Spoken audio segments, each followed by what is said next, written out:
हम लोग एवोल्यूशन की बेटा बात कर रहे हैं, एवोल्यूशन की बात कर रहे थे। एवोल्यूशन की बात में अब सबसे पहले आता है जो टॉपिक है वो है origin of life. Origin of life की बात करते हैं अगर हम लोग, तो बेटा याद रखना ऑरिजिन ऑफ लाइफ में मैंने पहला point orderly change from one form to another form is called evolution. Evolution क्या अपने आप एक फॉर्म से दूसरी फॉर्म में चेंज होना ही, लगातार एक ग्रेजुअली या एक ऑर्डर में चेंज होना ही क्या कहलाता है, इवोल्यूशन कहलाता है। बात आती है डार्विन ने एक थ्योरी दी थी, ये पूछा भी गया है पीएमटी में। According to Darwin evolution is descent with modification. ये आगे हम डार्विन पढ़ाएंगे तो और अच्छे से क्लियर हो जाएगा। डार्विन ने इसकी डेफिनेशन क्या दी, descent with modification is called evolution, है ना। ये डार्विन ने बोला, आगे आएगा। फिर टर्म जो एवोल्यूशन था ये दिया था हर्बर्ट स्पेंसर ने। किसने दिया था, हर्बर्ट स्पेंसर ने टर्म एवोल्यूशन दिया था। उसके बाद इवोल्यूशनरी बायोलॉजी क्या, is the study of history of life form. Life form का मतलब है फ्लोरा और फौना किस तरीके का, पेड़ पौधे इंसान कौन सी चीज किस तरीके से डेवलप हो, इसके बारे में कौन बताता है, एवोल्यूशनरी बायोलॉजी बताती है। उसके बाद मैंने बोला यूनिवर्स। अब बात आती है यूनिवर्स। यूनिवर्स को कहते हैं ब्रह्मांड। ब्रह्मांड क्या है, तो इससे ब्रह्मांड पे क्वेश्चन नहीं आते। कहानी आप लोगों ने पहले भी सुना होगा कि ब्रह्मांड होता है, उसमें बहुत सारी आकाश गंगाएं होती है। एक आकाश गंगा में बहुत सारे सूर्य और तारे होते हैं। और आपको मालूम है, इतना तो चीज आप लोग पहले ही पढ़े हो कि सूर्य से ही अर्थ बनी, इस तरीके से आपने पहले भी सुना होगा। तो ऐसे जाने कितने सूर्य हैं, जाने कितने ही तारे हैं, इस तरीके से देखा जाए हमारे ब्रह्मांड में। तो ये क्वेश्चन नहीं बनता है, ये चीजें आप जानते हो। क्वेश्चन नहीं बनता स्टीलर डिस्टेंस को, क्योंकि दो तारों के बीच की डिस्टेंस क्या कहलाएगी, स्टीलर डिस्टेंस कहलाएगी। उसको किसके द्वारा नापते हैं, तो उसको लाइट ईयर के द्वारा नापते हैं। ये इंपॉर्टेंट है, ये पीएमटी में बना हुआ है क्वेश्चन। तो ये क्वेश्चन याद रखना, ठीक है। इतनी चीजें याद रखना, बाकी चीजें बेटा इतना छाप लो, फिर मैं आगे लिखता हूँ, ओके। अब बेटा बात आती है बिग बैंग थ्योरी की। किसकी बात आती है, big bang theory. Big bang theory के बारे में मैंने लिखा कि इसको तीन साइंटिस्ट थे, एबी लैमार्ट, गैमो और डिक, इन्होंने दिया। पर इसमें जो क्वेश्चन पीएमटी में बना है वो एबी लैमार्ट पे बना है। किस पे बना है, एबी लैमार्ट पे बन चुका है क्वेश्चन। एबी लैमार्ट पे ही बना है कि आखिरकार बिग बैंग थ्योरी किसने दी। बिग बैंग थ्योरी के बारे में क्वेश्चन बनता है कि बिग बैंग थ्योरी आखिरकार किसने दी। तो बेटा मैंने बोला कि जो बिग बैंग थ्योरी है, बिग बैंग थ्योरी में पहला कि किसने दिया, उसके अब इसमें है क्या, अकॉर्डिंग टू इस थ्योरी के अंदर देखें तो मैंने कहा according to this theory universe originated about 20 billion years ago. Universe की जो उत्पत्ति हुई वो लगभग 20 बिलियन साल पहले हुई, due to thermonuclear explosion of a dense entity. आपको ये चीजें आप पहले भी पढ़ चुके हो कि एकदम से ब्रह्मांड में विस्फोट हुआ, फिर क्या हुआ, सूर्य अर्थ, ये सारी चीजें बनी धीरे धीरे। आपने ये कहानी छोटे से सुनते ही आए होंगे। फिर बहुत अर्थ बनी, फिर अर्थ बहुत गर्म थी, बारिश हुई, बादल कड़के कहीं कुछ हुए, इस तरीके से आपने सुना होगा धीरे धीरे जीवन आया। ऐसी कहानियां आप लोग पिक्चरों में भी देखते हैं, कभी कुछ इस तरीके से आता रहता है मूवीज वगैरह में। तो ये सब तो आपने पहले ही सुने होंगे, ये सब आता नहीं है नीट में, ये सब क्वेश्चन नहीं आते नीट में। तो अधिकतर होमोलोगस एनालोगस पढ़ते हैं, या क्या क्वेश्चन बन सकता है वो भी मैं आपको बताते चल रहा हूँ। तो इसमें एक तो साइंटिस्ट एबी लैमार्ट पे क्वेश्चन बना है। किस चीज बना है, एबी लैमार्ट इंपॉर्टेंट है। एक क्वेश्चन यहाँ बनता है, ये सब नहीं बनता है कि कैसे बिग बैंग थ्योरी का क्या मतलब है।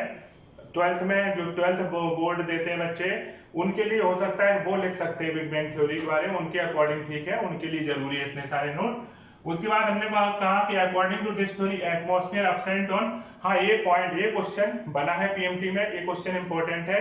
शुरुआती जो जब मैंने कहा according to this atmosphere absent on earth, शुरुआती जब अर्थ बनी थी उस समय एटमॉस्फेयर अपसेंट था, एटमॉस्फेयर नहीं था अर्थ पे, बाद में एटमॉस्फेयर का फॉर्मेशन हुआ। फिर सबसे इंपॉर्टेंट पॉइंट ये रेड में है, जो मैंने रेड में लिखा है, पूछा जाए यूनिवर्स की उत्पत्ति ओरिजिन लगभग कितने साल पहले हो, तो 20 मिलियन। किस बिग बैंग थ्योरी के अकॉर्डिंग यूनिवर्स की उत्पत्ति जो है वो 20 बिलियन ईयर्स एगो, अर्थ की 4.5, और अर्थ पे जीवन जो लाइफ है वो लगभग 4 बिलियन ईयर्स एगो स्टार्ट हुई। इससे रिलेटेड एक और थ्योरी है, नेबुलर थ्योरी है, नेबुलर हाइपोथेसिस है, और इसके बारे में जानना नहीं है ज्यादा, बस इतना याद रखना, नेबुलर हाइपोथेसिस किसने दी थी, काइंट एंड लैप्लास ने दी थी। तो बेटा इतना छापो जल्दी से, है ना, ठीक है।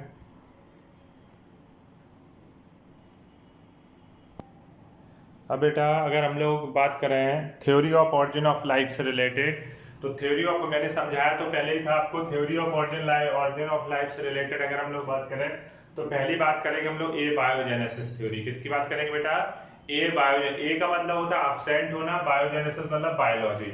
ए बायोजेनेसिस थ्योरी को दूसरा नाम स्पॉन्टेनियस जनरेशन थ्योरी बोल सकते हैं। मैंने आपको पहले ही बोला था, ए का मतलब होता है एब्सेंट होना, बायोजेनेसिस मतलब बायोलॉजी, बायोलॉजी का एब्सेंट होना, मतलब कि जो ए बायोजेनेसिस थ्योरी है नॉन लिविंग से लिविंग के बारे में बताती है। किससे बताती है? नॉन लिविंग से लिविंग के बारे में बताती है। इसमें बहुत सारे दार्शनिक थे, थेल्स, अलेक्जेंडर, वो सब क्वेश्चन पूछे नहीं जाते हैं। उन्होंने ऐसी बात कही थी कि अपने आप जैसे बड़े बड़े एनिमल, ये सारी चीजें कीचड़ वगैरह में, गंदगी में अपने आप पैदा हो जाती है, ये सारी बातें इन्होंने रखी। इन पे क्वेश्चन नहीं आता है। क्वेश्चन इस चीज पे आता है कि यहाँ पे अगर देखा जाए, एक साइंटिस्ट थे वॉन हेलमोंट। वॉन हेलमोंट ने कहा था कि अगर पसीने से भीगी हुई साइड को, क्या कहा था उन्होंने? पसीने से भीगी हुई गंदी साइड में गेहूं की बाल को अगर 21 दिन तक लपेट के रखते हैं तो वो चूहे में बदल जाती है। तो मैं पूरा नहीं लिख रहा हूं, मैं केवल इतना लिख दे। वॉन हेलमोंट ने क्या कहा था? 21 दिन में चूहे को बनने वाली बात बताई थी, इसलिए मैंने केवल इतना ही लिख दिया। आप समझ रहे हैं ना पूरी थ्योरी को? आप लोग चाहो तो लिखना हो तो लिखने का तो ऑप्शनल पेपर रहेगा, अगर लिखना भी चाहो तो आप लिख सकते हो कि इन्होंने क्या बताया था। पसीने से भीगी हुई साइड को 21 दिन तक अंधेरे स्थान पे उसमें गेहूं की बाल लपेट के रख देते हैं तो वो चूहे में बदल जाती है। पर मैंने आपको बताया था क्या ऐसा सच हो सकता है? ऐसा नहीं होगा। एक्चुअली उन्होंने अंधेरे में लपेट के रखा, वो पता चला चूहा खा के जा रहा होगा, उन्होंने देखा रही चूहा बन गया, वो से चूहा समझ बैठे। तो ये बात समझ में आ गई। उसके बाद देखो, ये तो बात होगी। तो ए बायोजेनेसिस थ्योरी में जो नाम चलता है, पीएमटी में जो नाम आया वो किसका है? वॉन हेलमोंट का नाम आया। उसके बाद आती है बेटा biogenesis theory. Biogenesis theory living से लिविंग के बनने के बारे में बताती है। इनमें 3 साइंटिस्ट फेमस हुए थे, एफ रेड्डी, एल स्पेंजली और लुइस पास्चर। एक्चुअली इन्होंने किस तरीके से बताया? इन्होंने कहा लिविंग से लिविंग पैदा होता है, नॉन लिविंग से लिविंग पैदा नहीं होता है। जैसे रेड्डी ने एक एक्सपेरिमेंट किया, मैं समझा देता हूँ। रेड्डी ने एक्सपेरिमेंट किया, उन्होंने क्या किया? मांस को रखा 2 बर्तनों में, एक बर्तन खुला रखा और एक क्या रखा? बंद रखा। तो हुआ क्या? ध्यान से समझना, उसको मैं बना नहीं रहा हूँ, केवल समझ लीजिए। उन्होंने क्या किया? 2 बर्तन रखे, एक में क्या किया? मांस को खुला रखा। और जैसे मान लीजिए, मैं यहाँ समझा देता हूँ थोड़ा सा। ये उन्होंने 2 बर्तन लिए, ठीक है। एक में, इसमें भी मांस के टुकड़े हैं, क्या है? मांस के टुकड़े, मैंने ऐसे लिख दिया। इसमें भी मांस के टुकड़े हैं और इसमें भी क्या है? मीट के पीस हैं, मांस के टुकड़े हैं, मछली वगैरह कोई भी चीज है। अब एक को क्या किया इन्होंने? एक को इन्होंने ढक दिया और एक को इन्होंने खुला रखा। तो जो खुला रखा उसमें लार्वा पैदा हो गए, पर जो बंद रखा उसमें लार्वा पैदा नहीं हुए। जो खुला रखा उसमें लार्वा पैदा हो गए, जो बंद रखा उसके में लार्वा पैदा नहीं हुए। मतलब कि इनका कहना था कि जो बंद है उसमें लार्वा पैदा नहीं हुआ मक्खियों के और भी चीज, उसका कारण कहीं ना कहीं क्या है? कोई ना कोई चीज ऐसी तो है जो बाहर से आ रही है। इसलिए ये थ्योरी उसको सपोर्ट करती है, लिविंग से लिविंग को सपोर्ट करती है। उसी समय एक लोग और आए जिन्होंने क्या कहा, एक साइंटिस्ट थे ल्यूवेनॉक। उन्होंने उस समय सूक्ष्मदर्शी बनाई और उन्होंने लगभग किसी भी वस्तु को 300 गुना बड़ा करके देख सकते थे। तो उन्होंने सूक्ष्मदर्शी देखा, उन्होंने बताया कि यार ऐसा है, बड़े एनिमल तो नहीं पर छोटे एनिमल पैदा होते होंगे। उन्होंने क्या बात रखी? मतलब कि उन्होंने ये बायोजेनेसिस थ्योरी को सपोर्ट किया। मगर उनको छोड़ो, नेक्स्ट आते हैं। तो ये तो आपको समझ में आ गया, रेड्डी का एक्सपेरिमेंट, एक को खुला छोड़ा, एक को क्या किया? बंद किया। उसके बाद आए स्प्लेंजली। कौन से आए? स्प्लेंजली ने भी क्या काम किया? इन्होंने क्या किया? इन्होंने भी 2 बर्तन लिए, बस एक में बॉयल कर दिया, एक में बॉयल नहीं किया। एक में क्या किया? एक में मांस को बॉयल कर दिया, एक में बॉयल नहीं किया, ठीक है ना। और एक को खुला रखा है, मतलब कि मांस तो बॉयल ही कर दिया, मांस तो टोटल बॉयल कर दिया, बस एक को खुला। पहले क्या था? नॉर्मल मांस था, एक बार बंद था, एक बार खुला। स्प्लेंजली ने क्या किया? मांस को बॉयल कर दिया, जैसे कि अगर उनमें पहले से भी कोई चीज हो तो वो डैमेज हो जाए। इन्होंने फिर क्या किया? मांस के टुकड़े जो थे उनको क्या किया? बॉयल करके रखा, एक को खुला रखा, एक को बंद रखा। तो जो खुला हुआ था उसमें फिर से कीड़े पैदा हो गए, लार्वा पैदा हो गए। तो इन्होंने भी कहा कि कोई ना कोई चीज बाहर से ही आ रही है जिस कारण से ऐसा हुआ।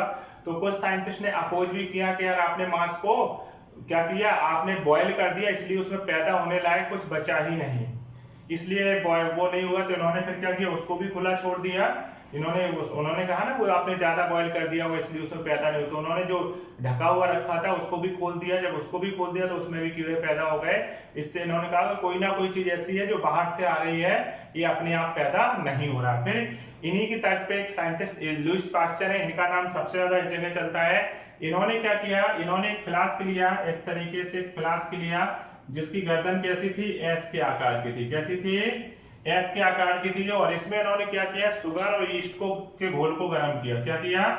शुगर प्लस ईस्ट को घोल को गर्म किया, और इसमें इन्होंने कहा कि जब नॉर्मल अच्छी ऑक्सीजन आती रहती, अच्छी वायु आती रहती, तो उसमें कीड़े पैदा नहीं होते, क्योंकि बाकी चीजें यहाँ चिपक जा रही थी। और अगर तो कुछ लोगों ने कहा कि आपने गर्म इतना ज्यादा कि इसलिए डैमेज हो जाता, तो इन्होंने क्या किया, इसको एस की गर्दन को तोड़ दिया, ऐसा आकार स्वान नेक से बोला जाता है, स्वान नेक से, हंस की गर्दन के आकार की, एस के आकार की नली थी फ्लास्क में, तो इन्होंने क्या किया, इस गर्दन को जब तोड़ दिया, इसको फ्लास्क के ऊपर से गर्दन जो एस के आकार की थी इसको तोड़ दिया, तो इसमें कीड़े पैदा हो गए। तो इनका कहना था जब तक प्योर एयर आती है तब तक कोई भी कीड़ा पैदा नहीं हो रहा है, कोई भी खराब चीज इसमें पैदा हो रही है, पर कहीं ना कहीं इम्प्योर एयर आती है तो उसके साथ जो भी सारी चीजें आती हैं वो यहाँ पे जन्म ले लेती है। तो कहीं ना कहीं ये जो सारी थ्योरी हैं वो किसको बताती हैं, ये लिविंग से लिविंग को बताती। तो लुईस पाश्चर पे क्वेश्चन बनता है, स्वान नेक सेप जो फ्लास्क का यूज किया था वो किसने किया था, इन्होंने ईस्ट और शुगर के सॉल्यूशन को गर्म किया था, ये बात हमें